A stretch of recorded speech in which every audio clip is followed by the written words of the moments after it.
ท่านสาธุชนพุทธบริษัททั้งหลายในระหว่างนี้บรรดาท่านพุทธบริษัททั้งหลายกำลังฟังเรื่องราวแห่งการหนีบาปตอนที่12การหนีบาปนี่บรรดาท่านพุทธบริษัทพระพุทธเจ้าให้ทุกคนปฏิบัติในตัดสังโยชน์3รายการคือ1มีความรู้สึกว่าชีวิตนี้ต้องตายเราก็ไม่ประมาทในการปฏิบัติในด้านของความดีคิดว่าถ้าจะตายชาตินี้ก็ไม่ขอไปอบายภูมิเพื่อมีนรกเป็นต้นหรือไม่ว่าชาติไหนเราก็ไม่ไปทั้งหมดองค์สมเด็จพระบรมสุคตทรงกำหนดให้ยอมรับนับถือความดีของพระพุทธเจ้าความดีของพระธรรมและความดีของพระอริยสงฆ์อันนี้เป็นคำแนะนำในบรรดาท่านพุทธบริษัทให้ยอมรับนับถือนี่ไม่ได้ทรงบังคับเป็นในเพียงบอกว่าถ้าใครต้องการจะพ้นจากทุกแดนทุกทั้ง4แดนก็ยอมรับนับถือพระพุทธเจ้าพระธรรมและพระอริยสงฆ์ใครจะไม่ปฏิบัติตามก็ได้พระพุทธเจ้าไม่ได้ห้ามแล้วต่อไปให้ปฏิบัติในศีล5หรือกรรมบททั้ง10ประการทุกคนจะมีการพ้นทุกข์ก็แค่นี้บรรดาท่านพุทธบริษัท นี่เป็นอันว่าทรงอารมณ์ไว้ตามนี้สำหรับเรื่องราวที่จะพูดต่อไปถ้ารอพูดจบอธิบายให้จบมันนานมาก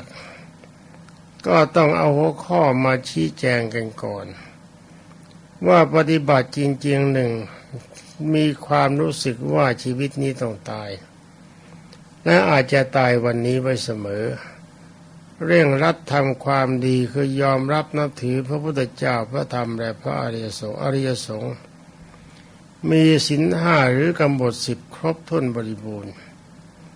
ถ้าเป็นอย่างนี้หลังจากชาตินี้ไปแล้วถ้ามีความจำเป็นจะต้องเกิดอีกกี่ชาติขอยืนยันว่าอบายภูมิ4ไม่มีการเกิดแน่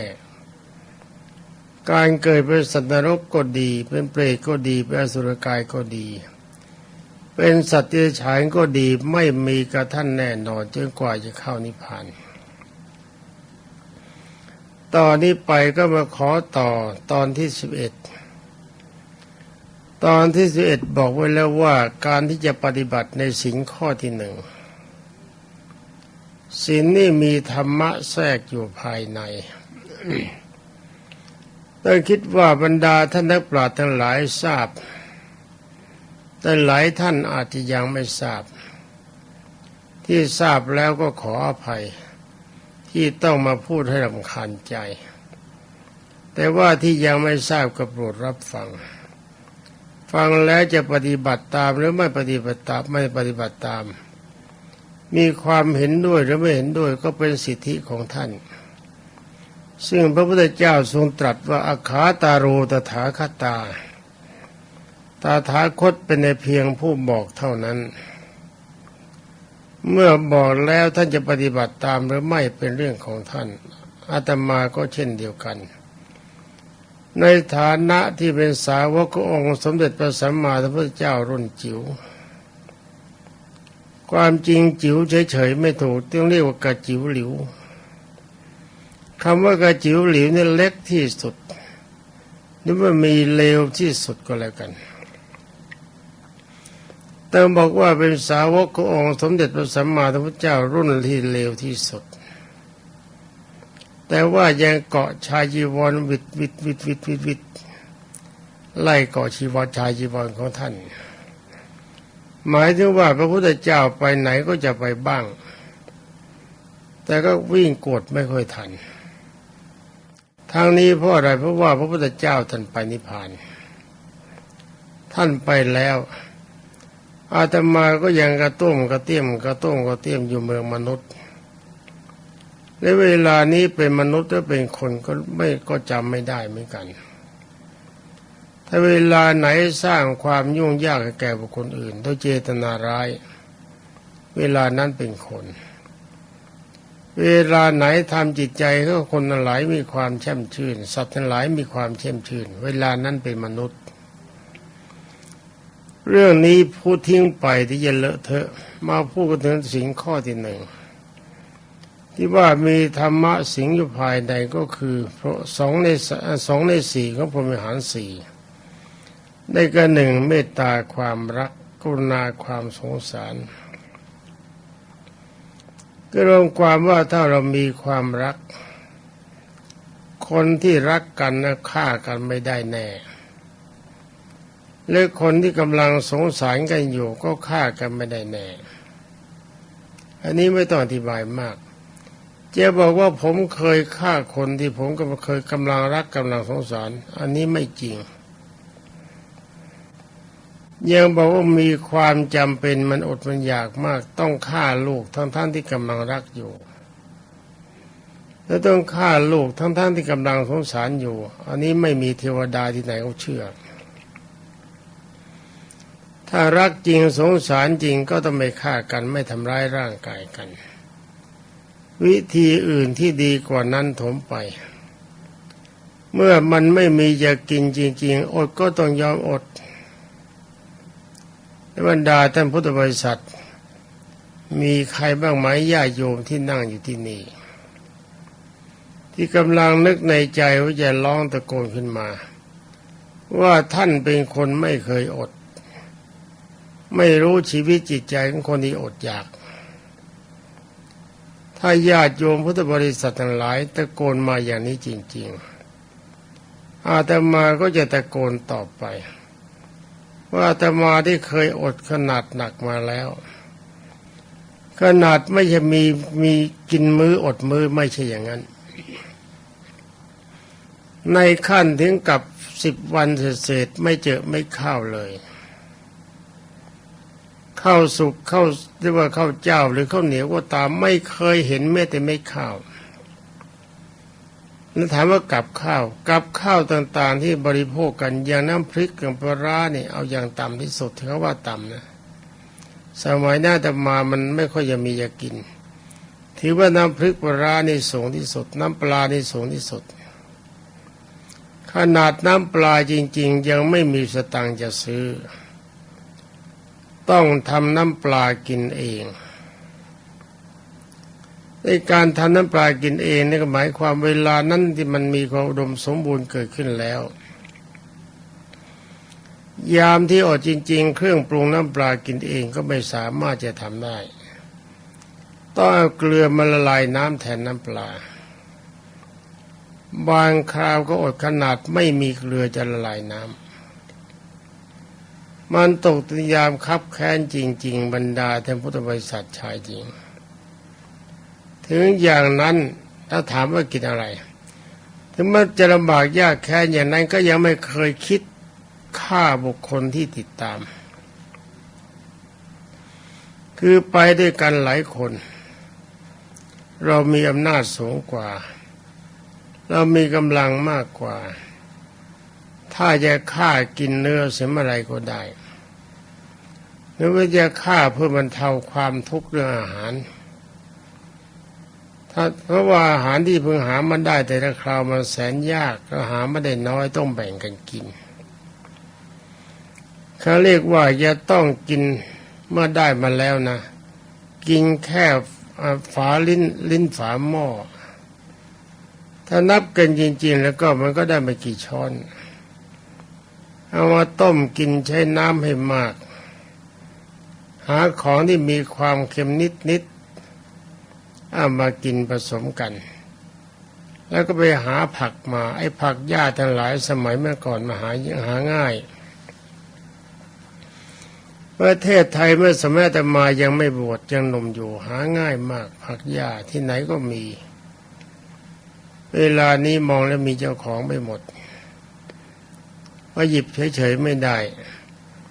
เอามาถึงแล้วก็ทำยังไงเอาตั้งน้ำให้เดือดต้มรสอร่อยไม่ต้องหมายกันกินทรงเดชให้ยังชีวิตให้ทรงตัวอาตมาเคยอดมาแล้ว อดขนาดนี้เราอดหลายครั้งหลายคราวโดยบางครั้งก็ระยะยาวๆอาศัยที่ยังมีเมตตาความรักกรุณาความสงสาร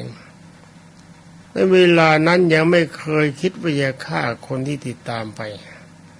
เพื่อบรรเทาการเปลืองอาหารเลยข้อนี้เป็นข้อยืนยันว่าคนที่อดจริงๆแต่มีความรักความเมตตาในลูกในหลานก็ไม่มีใครเขาฆ่าญาติโยมที่นั่งอยู่ที่กำลังคิดจะเถียงก็โปรดทราบไว้ด้วยว่าอาตมาเคยอดมาแล้วแต่อาศัยธรรมะทั้งสองรายการนี้บังเอิญมีในใจแต่ถามว่าเวลานั้นบังเอิญสัตว์ตัวใดตัวหนึ่งอย่างเป็นไก่ป่าก็ดีเก้งก็ดีแล้วมั่งก็ดีเนื้อสมันก็ดีแล้วกวางก็ดีอะไรเป็นต้นถ้าเดินมาจะยิงไหม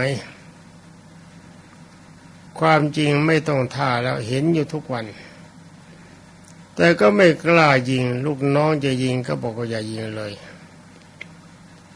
สัตว์ก็เราก็มีความรู้สึกเหมือนกันเวลานี้เราอดแล้วก็มีความทุกข์สัตว์ที่เดินไปเดินมาเนี่ยก็อาศัยความอดเธอหิวเธอต้องไปหาอาหารกินเวลานี้เราอดมีความทุกข์ถ้าบังเอิญเสือเดินมาจะกินเราจะเห็นชอบด้วยไหมเพราะเสือก็หิวเสือก็ไปเดินหาอาหารจะกินเสือหิวเหมือนกันเห็นเราเข้าไปอาหารนี่โอชะกินเราจะชอบไหมทุกคนตอบว่าไม่ชอบจึงได้บอกว่าพวกเก้งและมั่งพวกนี้ก็เช่นเดียวกันเนื้อสมันที่เราเห็นแกก็กำลังไปหากินแกก็กำลังหิวอยู่ในเมื่อเราให้ความหิวเป็นเจ้าหัวใจยิงสัตว์พวกนี้ตายสัตว์พวกนี้อาจจะมีผัวมีเมียอยู่ผัวเมียจะคอยอยู่ที่รังหรือมีลูกน้อยๆที่กำลังเลี้ยงดูอยู่อาศัยพ่ออาศัยแม่นำอาหารไปให้เธอจะต้องพลอยลำบากจะต้องพลอยตายไปด้วยเราจะเห็นชอบไหมถ้าเราเป็นอย่างนี้ทุกคนก็เห็นชอบว่าไม่ควรทำนี่รวมความว่าคนที่มีเมตตาความรักกรุณาความสงสารนี่ทำไม่ได้แน่บรรดาท่านพุทธบริษัทในเมื่อเราทรงศีลข้อที่หนึ่งได้และพระพุทธเจ้าท่านบอกว่าสีเลนะสุขติงยันติคนที่รักษาศีลบริสุทธิ์ผุดผ่องชาตินี้ก็มีความสุขชาติต่อไปก็มีความสุขสำหรับชาติต่อไปยังไม่พูดกันพูดกันชาตินี้ก่อนดีกว่าบรรดาท่านพุทธบริษัททุกท่านเรื่องเสียงและสำนวนนี้ขอประทานอภัยบรรดาท่านพุทธบริษัทกำลังพูดอยู่นี่ยังป่วยอยู่มากเป็นวันที่16ธันวาคม2528อาการป่วยอย่างหนักแต่วาระมันถึงก็ต้องพูดถ้าไปคอยหายคงจะไม่ได้พูดอาจจะตายซิก่อนก็ได้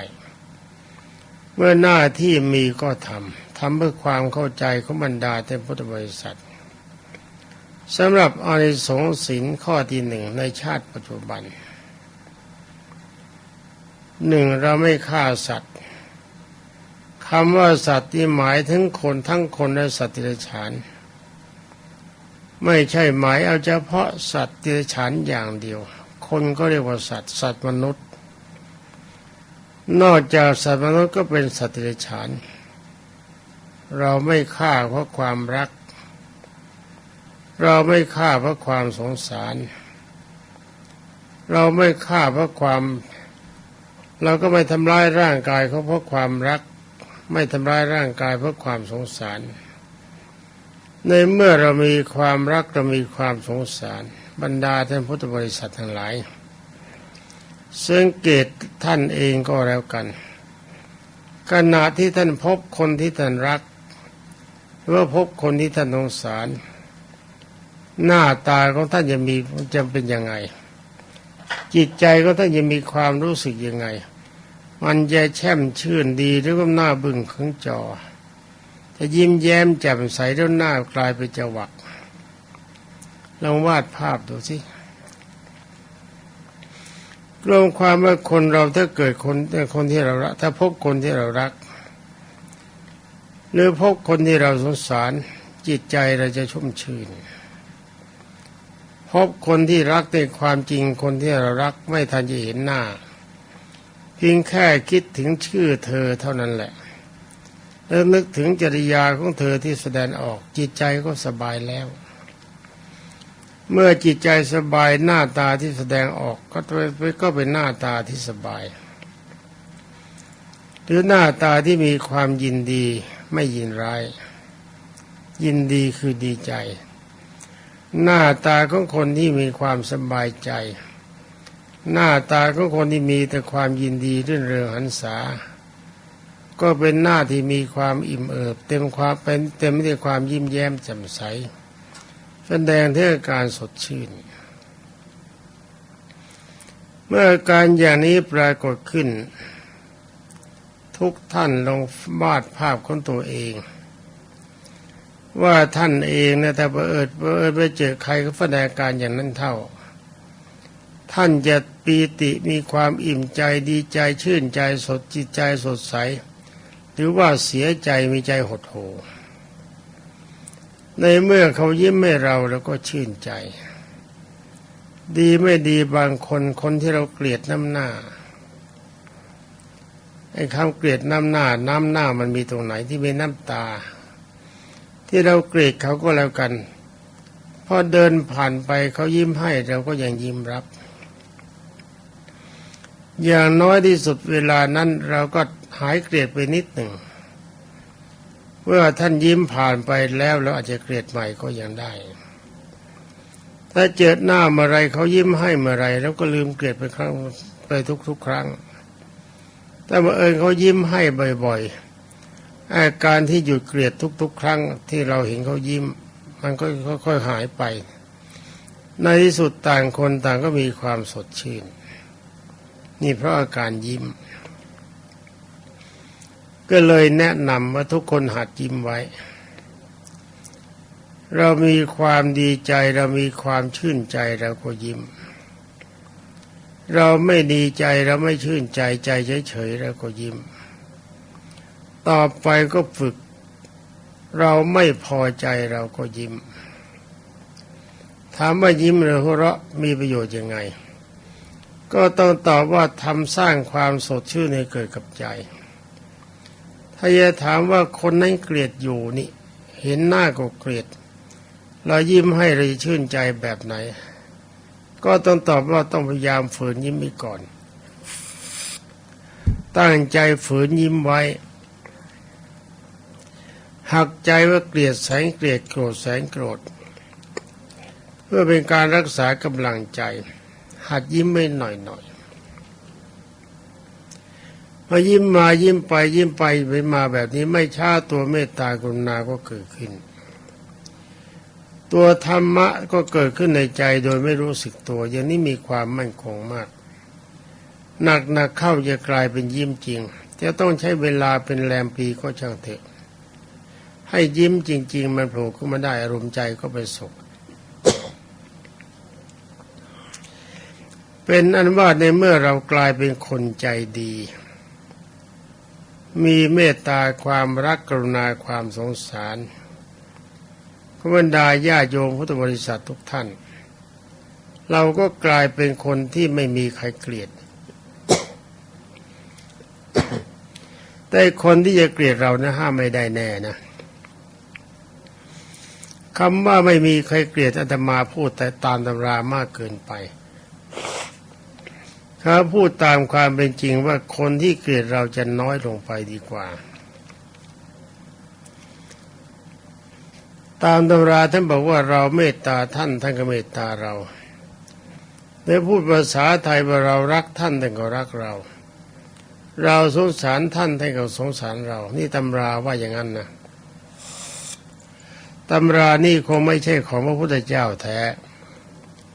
เป็นคำอธิบายของคนภายหลังแต่พระพุทธเจ้าแท้ท่านก็บอกว่าเวลาที่เราจะแผ่เมตตาความรักไปถึงบุคคลอื่นและสัตว์อื่น อันดับแรกต้องเว้นคนที่เป็นศัตรูก่อนเพราะถ้าไปนึกถึงคนที่เป็นศัตรูเข้าไอ้ตัวไม่ตามันจะหายไปจะกลายเป็นตัวอาฆาตมาร้ายจองล้างจองผลาญโกรธขึ้นมามันจะไม่ดีนี่ตำราขององค์สมเด็จพระจินสีห์บอกว่าถ้ากำลังใจยังอ่อนอย่าเพิ่งนึกถึงคนที่เป็นศัตรูกับเราให้มีจิตเมตตากับคนและสัตว์ที่ไม่เป็นศัตรูกับเราก่อนต่อไปถ้ามีกำลังใจแก่กล้าถึงขั้นพระโสดาบันการเมตตากับศัตรูเริ่มมีขึ้นแล้วก็สดชื่นถ้าถึงสกิทาคามีความสดชื่นยิ่งมีมากขึ้นเห็นหน้าศัตรูมีความรู้สึกว่าเพื่อนคือไม่มีการหนักใจถ้าถึงอนาคามีแล้วไซไม่มีความรู้สึกว่าใครเป็นศัตรูเลยความจริงก็รู้ว่าเขาเป็นศัตรูแต่จิตใจที่เป็นศัตรูกับใครนี่ไม่มีแต่นี่ตามขั้นของบุคคลนี่เรามาพูดกันถึงว่าคนที่ยังเป็นปุถุชนยังหนาแน่นด้วยกิเลสค่อยๆทำค่อยๆไปต้องฝืนกำลังใจอันดับแรกเมตตาความรักกรุณาความสงสารมันเกิดขึ้นในใจก็จริงแหละแต่ถ้าว่าเฉพาะคนที่ไม่เป็นศัตรูกับเราคนที่เคยเป็นศัตรูกับเราพยายามฝืนยิ้มให้เอาปากเมตตาเอาตาเมตตาตามองในฐานะเป็นมิตรจิตอาจจะคิดเป็นศัตรูก็ได้แต่ปากยิ้มปากก็เป็นมิตรเวลาพูดก็พูดดียิ้มแย้มแจ่มใสตาก็มองรู้สึกคล้ายๆเป็นมิตรแต่จิตคิดเป็นศัตรูช่างมันยังอยู่ข้างในให้หน้าฉากดีไว้ก่อนต่อไปถ้ายิ้มบ่อยๆแสดงการความเป็นมิตรบ่อยๆใจก็อย่าพลอยสลายตัวไปด้วยในความโกรธอาการที่เป็นศัตรูก็ค่อยๆสลายไปกลายเป็นว่าเราเห็นคนทุกคนกลายเป็นมิตรคิดรักเขาคิดสงสารเขาเห็นคนและสัตว์มีสภาพเหมือนกันถ้าในเมื่อเราเป็นคนใจดีอย่างนี้บรรดาท่านพุทธบริษัทการมีเรื่องมีราวทะเลาะเบาแวงกับคนทั้งหลายก็หายาก อาการอย่างนั้นจะไม่มีเลยการจะโต้เถียงกันบ้างในเหตุผลบางประการนี่เป็นเรื่องธรรมดาแต่ไม่ใช่ทะเลาะกันนี่มันโกรธคนที่มีความโกรธเป็นคนไร้เหตุไร้ผลในเมื่อเราเป็นคนมีเมตตาความรักกรุณาความสงสารเหตุผลก็มีมากในเมื่อเป็นคนมีเหตุมีผลมากความรักมีมากการฆ่ากันไม่มีการทำร้ายกันไม่มีไปไหนก็มีแต่การยิ้มแย้มแจ่มใสแล้วก็มีมิตรมากกว่าศัตรูสำหรับศัตรูนั่นคือคนเลวอย่างพระพุทธเจ้านี่ท่านดีแสนดีพระอรหันต์นี่ดีแสนดียอดของความดีแล้วพระพุทธเจ้าทรงเป็นจอมพระอรหันต์พระอรหันต์เป็นอรหันต์ลูกแถวของพระพุทธเจ้าที่เป็นกองทัพธรรมหมดความรู้สึกในการเป็นศัตรูกับใครมีพรหมิหารสี่ครบถ้วนจิตไม่มีกิเลสแต่ถ้าว่าองค์สมเด็จพระบรมโลกเชษฐ์ก็ดีสาวกของพระองค์ก็ดีที่เป็นพระอรหันต์ก็ยังมีศัตรูคอยปราดประหารคอยหักล้างอย่างพระพุทธเจ้านี่มีเทวทัตเป็นต้นควบคู่กับทำโกกาลิกะกับเพื่อนพระเพื่อนถึง5-6 องค์เป็นศัตรูถึงขั้นคิดฆ่าพระพุทธเจ้าจ้างคนฆ่าแล้วกลิ้งหินใจทับตายอันนี้มีศัตรูดีแสนดีนะมีศัตรูอย่างพระโมคคัลลานี่ก็ถูกเดรัจฉีจ้างคนมาฆ่า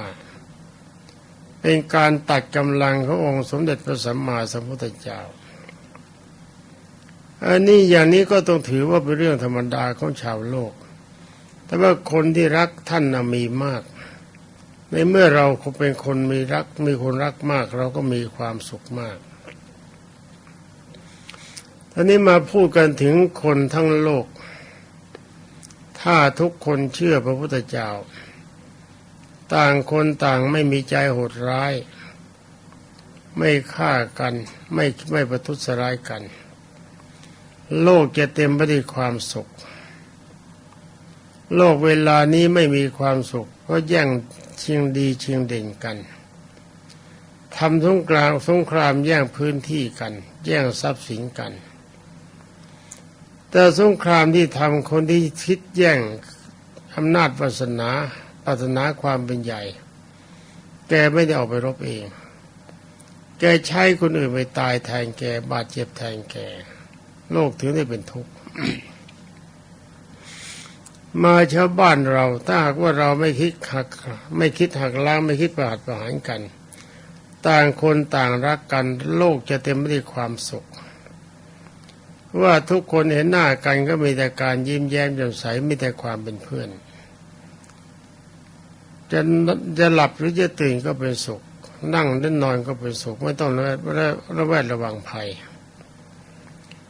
นอกจากนั้นนอกจากโลกจะเป็นสุขแล้วโลกก็จะรวยมีหลายท่านมีคนหนึ่งบอกว่าจะมาทำปริญญานิพนธ์ด็อกเตอร์เธอบอกว่าเขาพูดกันและเธอเองก็มีความเห็นว่าพระพุทธศาสนาไม่ได้ช่วยโลกจริงจังแค่แปะความช่วยไว้นิดไม่ตรงไปตรงมา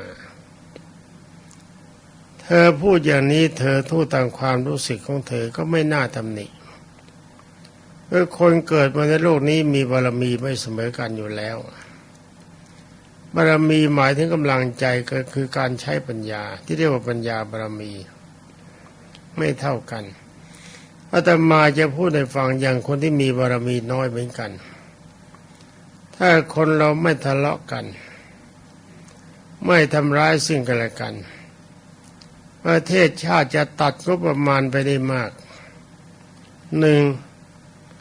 งบประมาณเจ้าหน้าที่ตำรวจหรือว่าเจ้าหน้าที่ฝ่ายปกครองบ้านเมืองที่ค่อยปราบปรามพวกประทุษร้ายซึ่งกันและกันอันนี้ไม่ต้องมีเลยผู้ใหญ่บ้านกำนันก็ไม่ต้องมีอำเภอจังหวัดก็ไม่ต้องมีตำรวจทหารก็ไม่ต้องมีถ้าไม่มีท่านทั้งหลายเหล่านี้งบประมาณของเราก็ถูกตัดลงไปในการใช้จ่ายความสิ้นเปลืองน้อยไปต่อมาก็อัยการพิพากษาเจ้าหน้าที่ในโรงศาลเจ้าหน้าที่เรือนจำแล้วก็อาคารเรือนจำที่ก่อสร้างใช้เงินมากวัตถุที่ใช้ก็ใช้เงินมากนักโทษที่เข้าไปถูกขังทุกคนต้องกินแต่ละหัวตั้งงบประมาณไม่เท่าไหร่แต่หัวละ10 บาทต่อวัน100 คนก็1,000 บาท1,000 คนก็10,000 บาทต่อวันแล้วก็เจ้าหน้าที่ในเรือนจำต้องใช้จ่ายเท่าไหร่ก็รวมความงบประมาณส่วนนี้ไม่ต้องใช้จ่ายเลยเพราะไม่มีใครเขาทะเลาะกันไม่มีใครเขาฆ่ากันเป็นนั้นว่าเจ้าหน้าที่ฝ่ายปราบปรามฝ่ายตัดสินหรือว่าฝ่ายคุมขังควบคุมไม่ต้องมีเลยประเทศชาติจะรวยขึ้นมาตั้งเยอะนี่ว่ากันถึงชาตินี้นอกจากประเทศชาติจะมีความสุขก็จะมีความเจริญรุ่งเรืองมากแล้วก็ต้องไม่เสียหายในทรัพย์สินในการซื้ออาวุธคนที่คิดประทุษร้ายกันต่างคนต้องมีอาวุธเงินที่ต้องจับจ่ายใช้สอยอาวุธไม่ใช่เล็กน้อยคนหนึ่งแค่มีมีดพับ1 เล่มสมมติว่ามีดพับเล่มละ1 บาทคนในประเทศไทย52 ล้านคนมีมีดพับ52 ล้านเล่มก็หมดเกินไป52 ล้านบาทแล้วฝ่ายเจ้าหน้าที่ฝ่ายปราบปรามก็ต้องมีอาวุธต้องมีพาหนะต้องมีค่าพาหนะต้องมีเบี้ยเลี้ยงจิปาถะไปหมดก็จ่ายกันได้รวมความว่าถ้าคนทั้งชาติมีความเมตตาปราณีซึ่งกันและกันมีความสงสารซึ่งกันและกันรัฐบาลก็มีความสุขใจ การสิ้นเปลืองในการเงินการทองทั้งหลายก็ไม่มีและบรรดาท่านพุทธบริษัทเองและญาติโยมพุทธบริษัทก็ตามที่เป็นฆราวาสหรือเป็นพระก็ตามถ้าไม่เป็นศัตรูซึ่งกันและกันทุกคนก็มีความสุขเงินที่ต้องจับจ่ายใช้สอยเพื่อเป็นการประหารประหารกันก็ไม่มีทรัพย์สินส่วนนี้ก็จะเป็นทรัพย์สินนอนตัว